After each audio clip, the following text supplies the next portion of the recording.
In this chapter, I'm going to present to you the fundamentals or basic building blocks of Python, which includes the data types, expressions, statements, and variables.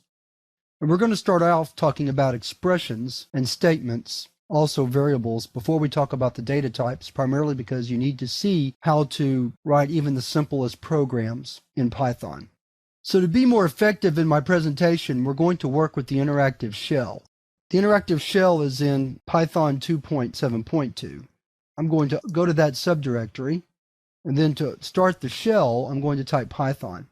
And the interactive shell allows us to enter Python programs interactively, so I can enter expressions and statements without having to be in some sort of editor and then run the interpreter from the command line. I won't do this very often, but for this particular lesson, especially on expressions, it's the most effective way to present the information to you. The most basic expression in Python would be a single data item or datum. So for example, typing in the number 1 is an expression that evaluates to itself. So 1 is a piece of literal data, and a piece of literal data or datum is an expression and it evaluates to itself. Of course, a more complicated expression, in this case called an arithmetic expression, 1 plus 2, will evaluate to whatever the result is of applying the arithmetic operator plus to 1 and 2. And you can have much more complex expressions such as 1 plus 2 times 3 divided by 2, which yields 4, but we're going to talk more about those when we talk about numbers. Besides numbers, we can also have string expressions. So for example, hello plus world yields hello world. Notice that I put the strings in single quotes. I can also use double quotes. Whatever your preference is, works fine. And you can concatenate, that's what we're doing here, as many different strings together as you want. Oops, made a little mistake there. I hit enter before I finished, so you see what happened. It told me that was syntax error, invalid syntax.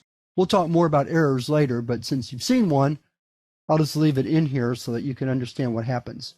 What I was trying to do, we'll try it one more time, was demonstrate a long concatenation. And I should mention that the plus sign works for both numbers and strings. With numbers, it's the addition operator. With strings, it's the concatenation operator. And concatenation just simply means combining multiple strings into one string, like I did just there. Notice that even though I use double quotes for my strings, internally, Python represents the string with a single quote. But again, it's your choice how to do that. Another type of expression might be a Boolean expression, where we write something like 100 greater than 200. And that returns a false value. So that's another example of an expression. There are others, but we'll stop with numbers, strings, and Booleans for right now. So after expressions, the next building block would be statements. There are lots of different types of statements. There are assignment statements, there are looping statements, there are if statements to make decisions. We'll start out with the simplest, or probably the one you need to learn the first, and that would be assignment statements. So assignment statements are used to assign values to variables. So for example, here we're assigning the value 100 to the variable num. So here I'm introducing both statements and variables in one example. You'll notice that I don't have to provide a data type with my variable. Python automatically assigns data types based on the values that are assigned to variables. So I can turn around and write that expression and it works just as well. Now num holds the string 1.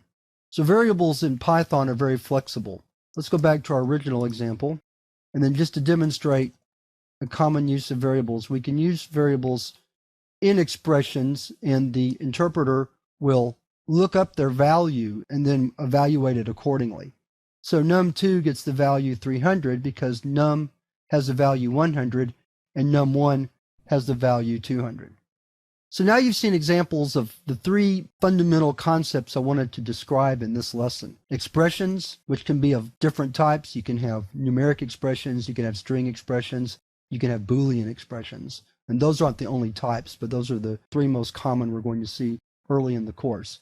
Then I demonstrated how to use variables via the assignment statement and how they apply in expressions themselves.